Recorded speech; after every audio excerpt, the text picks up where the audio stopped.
예, 때로는 나를 벽 앞에 세우신다. 때로는 나를 벽 앞에 세우신다라는 제목으로 하나님 말씀 증거하도록 하겠습니다. 오늘 본문은 이제 다윗의 10년 유랑 생활이 끝이 나는 거의 시점입니다. 또 동시에 사울이 퇴진하게 되는 시간이 임박해지는 상황입니다.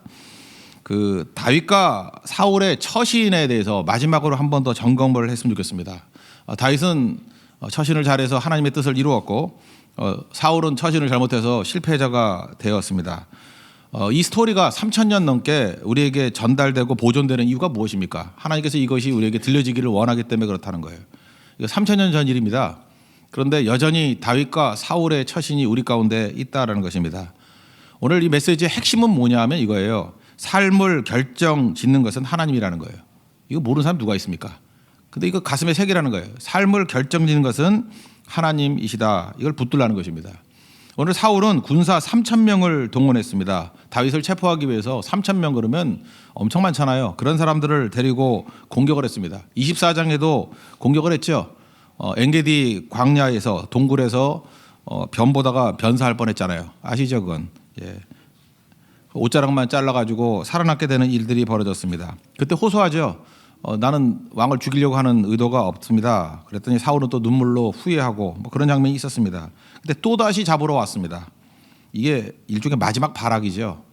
그러니까 하나님께서 여러 번 경고를 주셨는데 여전히 처신을 이런 식으로 하더라는 것입니다. 지금 어떤 상황이 놓이냐면 3000명을 데리고요. 그 무장한 군인입니다. 정규군입니다. 그리고 그 가운데에 사울이 있었어요. 그리고 바로 옆에는 군대 장관 아브넬이 있었습니다. 3000명이 둘러싸고 있는 가운데에 있으면 안전하죠.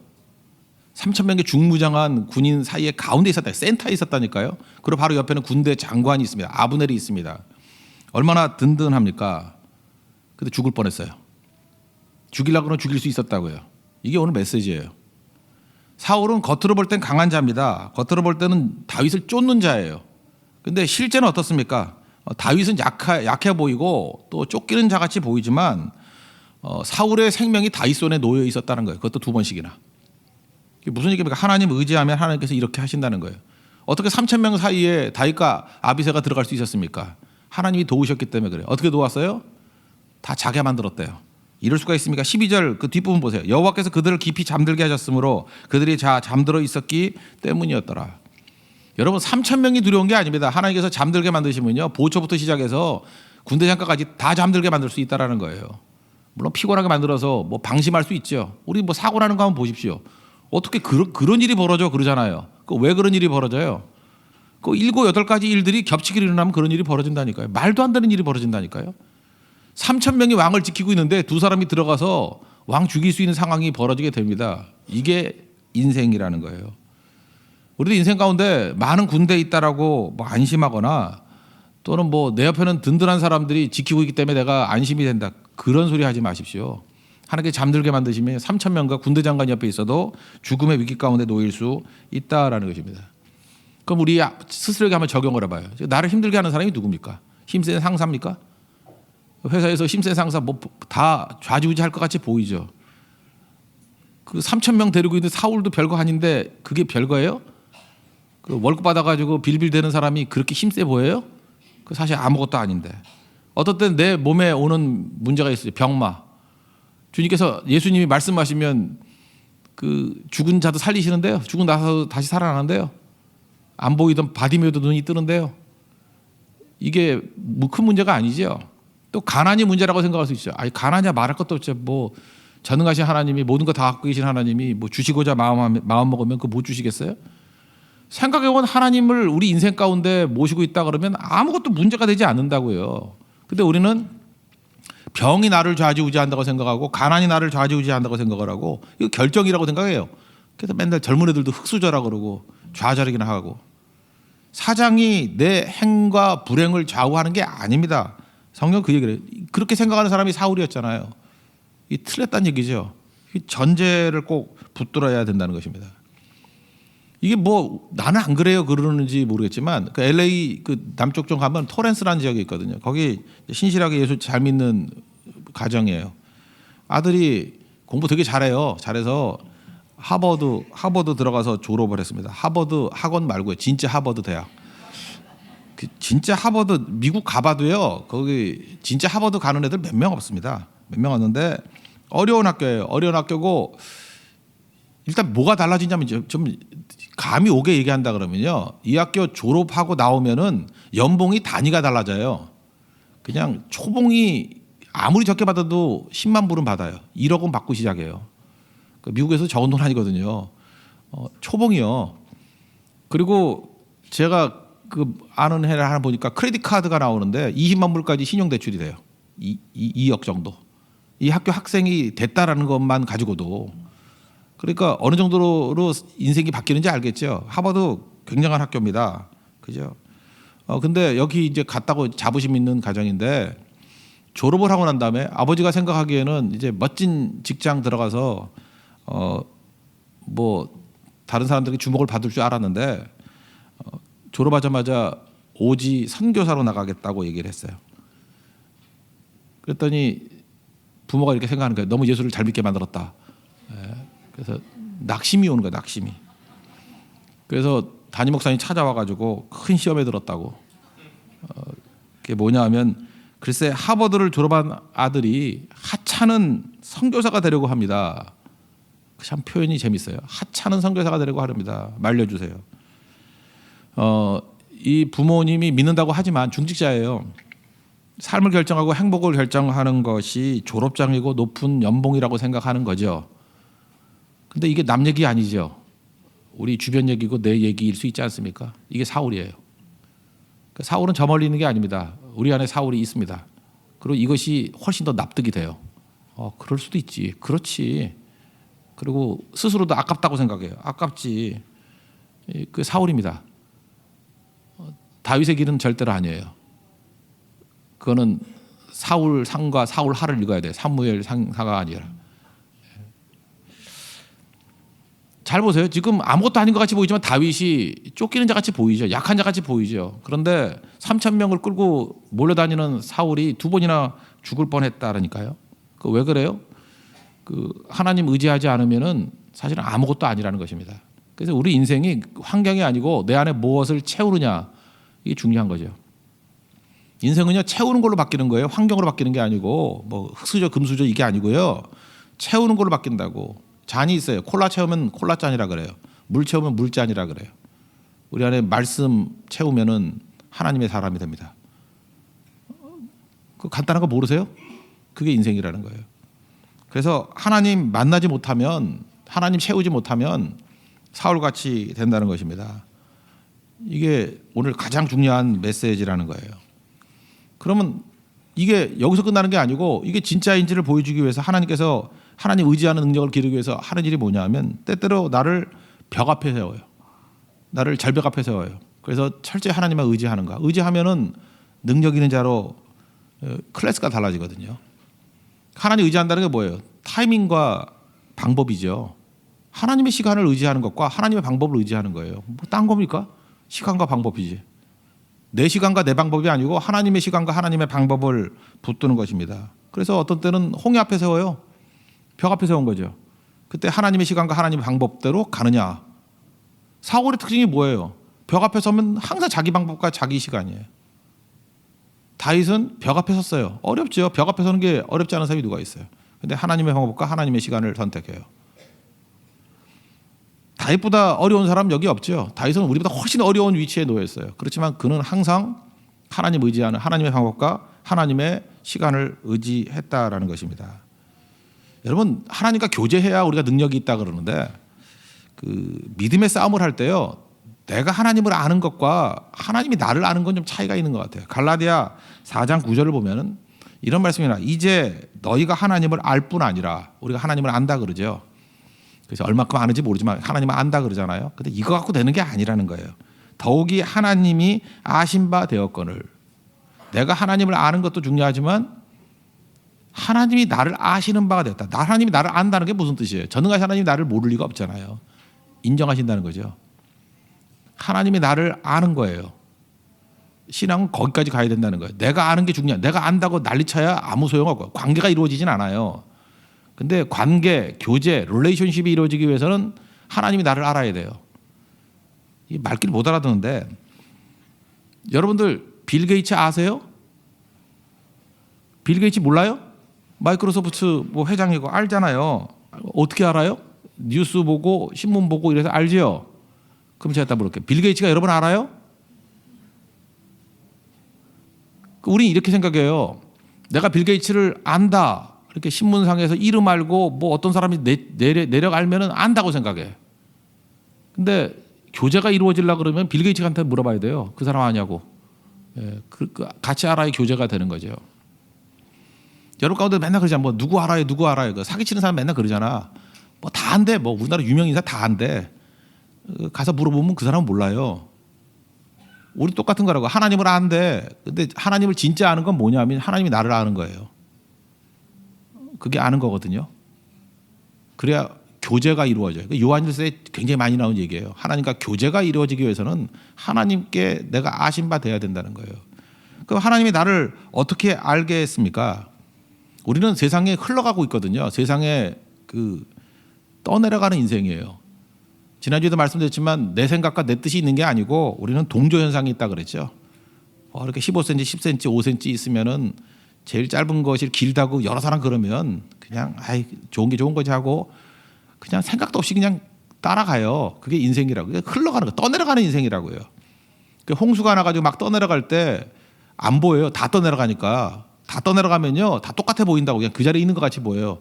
떠내려가는 게 떠내려가는 걸 보면은 그냥 똑같이 보인다고 해요. 근데 눈에 확 띄는 건 뭐죠? 떠내려갈 때 거슬러 가는 자가 보여요. 그게 하나님이 아시는 바 된 사람이에요. 다윗이 그렇죠. 뻔하지 않잖아요. 뻔하게 흘러가는데 다윗은 거슬러 가요.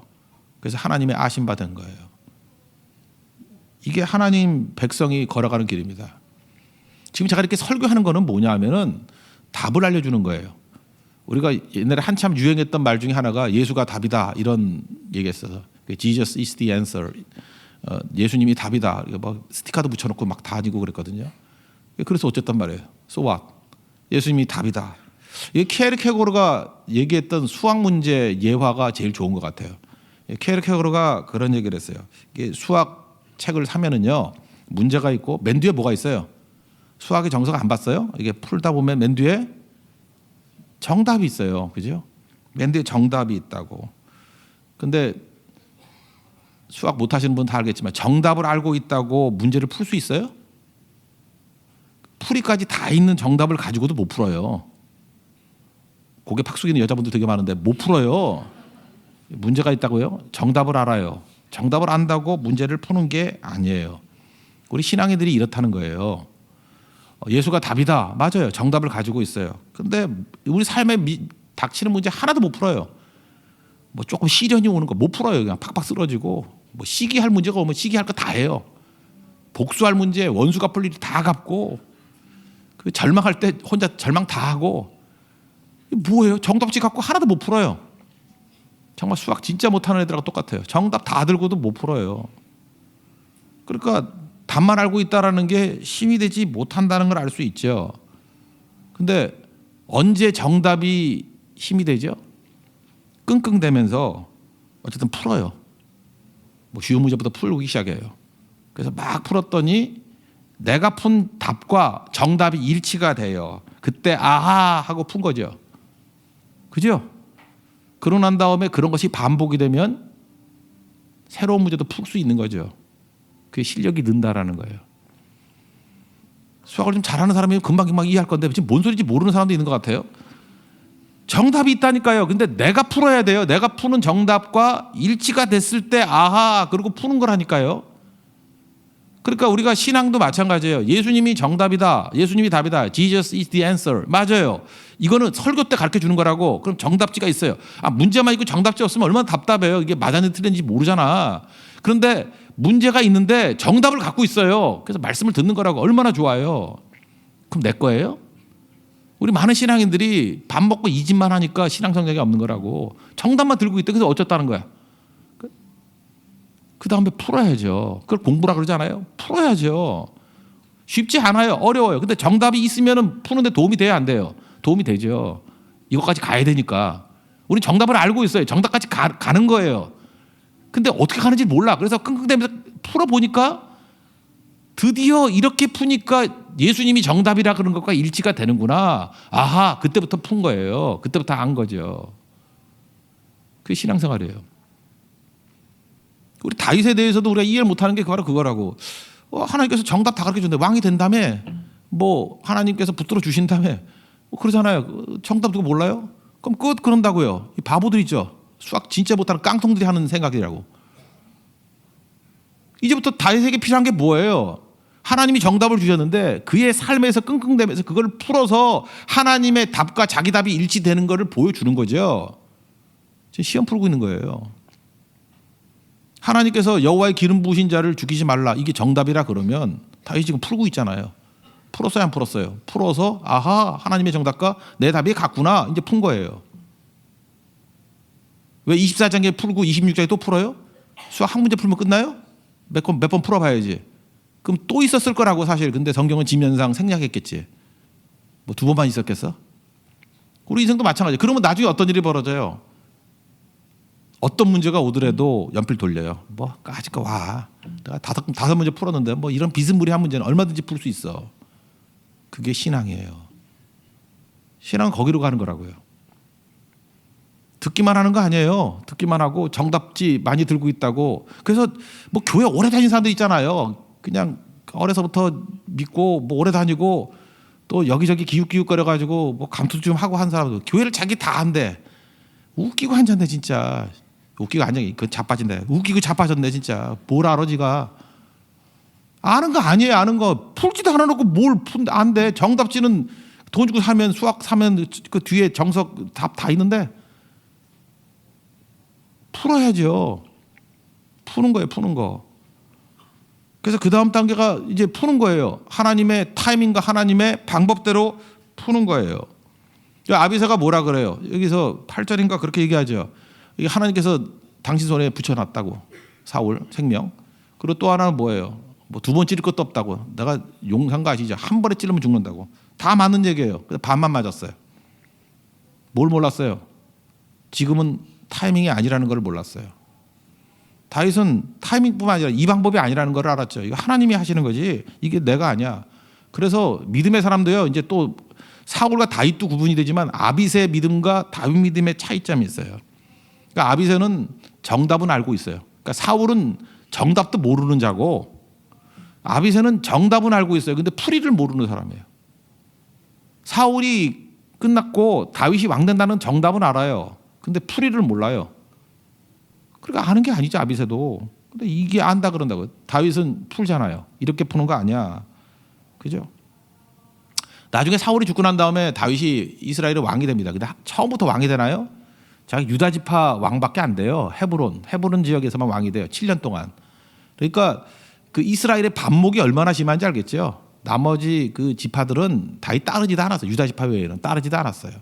그리고 7년째 돼가지고 비로소 하나가 돼요. 그래서 33년 동안 왕이 돼서 총 40년 동안 이스라엘의 왕이 된 거라고요.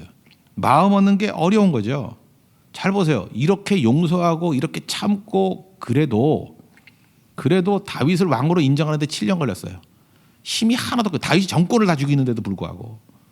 근데 여기서 다윗이 사울을 죽였다 그러면 이스라엘의 마음을 얻는데 제가 볼 때 70년은 걸렸어요. 하나님 방법이 맞죠? 뭐 빨리 얻는다고 다 돼요? 마음 얻지 못하면 아무것도 아니죠. 한비자가 그런 얘기를 했습니다. 상대의 치부를 건드리면 결코 그를 설득할 수 없다. 요즘에 그 뭐 유튜브가 아니라 뭐 페이스북이나 뭐 이런 데 보면은 말 함부로 하는 사람이 있죠. 막 비꼬고 막 욕하고 그 사람은요 설득이 안 되는 사람이에요. 누구도. 왜냐하면 그런 식으로 치부를 드러내고 공격을 하는 사람이 원수되지 누가 그 사람 말을 듣겠어요? 그러니까 그건 소인배예요.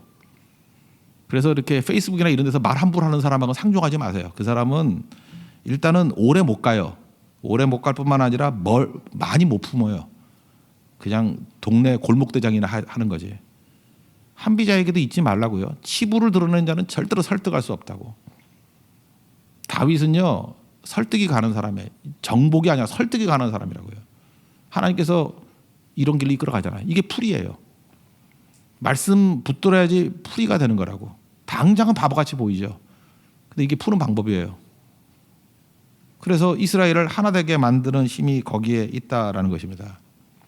그리고 하나님만 의지하면요, 뭐 실수, 우리가 어려움이 있을 때도 하나님 방법으로 풀면은 풀려요. 하나님이 침묵하셔요. 다윗에게도 침묵하셨고 사울에게도 침묵하셨어요. 다윗이 침묵하니까 다윗이 나중에 힘들어서 블레셋에 또 도망치죠. 아기스한테 도망쳐요. 그랬더니 아기스 왕이 좋게 봤어요. 그래서 이스라엘과 전쟁을 하는데 다윗과 같이 전쟁을 하죠. 위기죠. 왜 위기예요? 자기 실수 때문에 나온 위기라고. 이스라엘의 왕이 될 사람인데 이스라엘과 전쟁을 하면 어떻게 해요? 이스라엘을 죽이면은, 아니 지금 정상적인 상황에서도 이스라엘의 마음 먹는데 7년 걸렸는데 이스라엘과 전쟁을 했다 그러면은 이거는 해결이 안 되겠죠. 그래서 전쟁을 안 나갈 수도 없고 나갈 수도 없고 고민 빠져 있다고. 그때 하나님 의지하니까 어떤 일이 벌어져요? 하나님이 길을 보여주죠. 블레셋 안에 장군들의 반대를 일으키게 만들었어요. 저 골리앗 무리치던 놈 아닙니까? 이 전쟁 중에 휙 돌아서 가지고 우리 공격하면 어떻게 해요? 그럴 리도 없는데. 그래서 여러분들 반대자도 우리 우군이 된다는 거 잊지 마세요. 하나님께서 안티도 준비시켜 놓은 거예요. 그들이 반대함으로 말미암아 다윗이 산 거예요. 그거 아니었으면 전쟁 나가가지고 이스라엘의 원수가 돼서 이스라엘 왕이 되더라도 수습이 안 되는 인생이 된다고. 그때 하나님께서 그 반대를 불러일으켜서 다윗을 보호해 주잖아요. 하나님 의지하는 방법이에요. 침묵할 때 하나님 의지했어요. 반면에 사울왕은 하나님이 침묵하니까 어떤 일이 벌어져요? 뒷부분에 보니까 신접한 자 찾아가서 엔돌의 그 무당 찾아가서 무당 찾아가서 구하는 내용이 뭐냐면 죽은 사무엘 좀 불러달래. 초혼이라 그러죠. 이렇게 죽은 영혼 불러달래. 그랬더니 사무엘이 나타나가지고 뭐라고 하네. 그게 진짜겠어요? 가짜겠어요? 그걸 또 진짜라고 말하는 바보들이 있더라고. 그 진짜일 리가 있나? 아니 무당이 불러가지고 오는 사무엘이 진짜 사무엘이겠어요? 그게 말이 되는 소리야지. 가짜죠. 그렇게 속이는 거예요. 저는 도남동 출신입니다. 도남동 출신은 영역이 있어요. 그 윗동네 그 미아리 동네 점집에 영역이 있는데 제가 지금도 잊혀지지 않는데 그 미아리 점집 왔다 갔다 저도 많이 다녀봤어요. 거기 다녀봤는데 그 제일 유명하고 줄 많이 섰던 데가 어디냐면 처녀 점집이 아니고요. 할머니 점집인데 그 할머니 점집은 성신 할머니 점집이에요. 성령 하나님을 받았는가 봐. 성신, 옛날에 성령을 성신이라 그랬거든. 성신 할머니 점집. 거긴 주로 누가 가느냐 하면 교회 다니는 쓰레기들. 가끔마다 마음이 컬컬하면 거기 가가지고 하나님의 뜻을 물고 걸로 가요. 그 성신 할머니가 주로 교인 대상 점을 친대요. 그거 응답받고 교회 와서 축하라 기도하고 망합니다. 이거 망합니다. 이건 저주가 임할 거예요. 점치는 자 다 죽여버리라 그랬잖아요. 그죠? 이게 점치는 자 다 죽이라 그랬어요. 신접한 자 죽이라. 근데 사울은 살려두고 있잖아요. 이 자체가 잘못된 거죠. 왕으로서. 그리고 점하는 자를 의지한다는 게 말이 되겠어요? 그런 식으로 하나님께서 응답해 주실 리가 없죠. 하나님의 침묵을 어떻게 찾아요? 지 멋대로 엉터리 방법으로. 그러니까 사울은 망하는 거예요. 위기가 온다는 건 급하다는 뜻이거든요. 급할 때일수록 하나님 의지하고 하나님의 시간과 하나님의 방법을 붙들 줄 알아야 된다는 것입니다. 그게 승리하는 길이에요. 수학 문제 푼다라는 거가 정말 똑같은 것 같아요. 하나님 의지하고 기다리면 하나님께서 도와주시거든요. 하나님이 일하시거든요. God works when we pray. 우리가 하나님 의지한다는 건 뭐예요? 기도죠. When we pray. 우리가 기도할 때 하나님이 일하신다고요. 12절에 뭐라 그랬어요? 3,000명이나 되는데 잠재우셨대요. 그래서 다윗과 아비새 둘이서 슬금슬금 걸어 들어가도 모를 정도로, 그리고 뭐 물통 훔쳐갖고 올 정도 와도 모를 정도로, 그러니 뭐 죽일 수도 있는 거죠. 하나님이 일하시는 거예요. 이렇게 하나님께서 우리를 도와주신다는 것입니다. 그러므로 우리에게 믿음이 뭔지 이제 아시겠죠? 예수님이 답입니다. 오늘 설교 이렇게 듣는 건요, 정답지 받는 거예요. 오세요. 정답지 나눠줄게요. 정답지 없으면 못 풀죠. 그죠? 풀어봤자 이게 답인지 아닌지 모르죠. 그 말씀을 들어야죠. 그래서 믿음이 생기는 거예요. 듣고 이게 정답이구나. 이제 알았어요. 목표를. 그 다음에 할 일은 뭐예요? 주님 의지해서 이게 진짜인가 그런가 아니 그런가 베레아 사람 같이 성경을 상고하는 자가 돼야 돼요. 그런가 아닌가 푸는 거죠. 성경을 푸는 거예요. 뭐로 풀어요? 삶으로 푸는 거예요. 순종으로 푸는 거예요. 주님께서 벽 앞에 우리를 이끌어간다는 게 무슨 소리예요? 문제 풀란 뜻이에요. 그러면 실력이 부쩍부쩍 늘고 다윗 됩니다. 그래서 승리하는 종이 된다는 것입니다. 우리 그러한 승리를 맛볼 수 있는 믿음의 종 되기를 축원합니다. 모두 자리에서 일어나겠습니다. 아무것도 두려워하지 말라 찬양하겠습니다.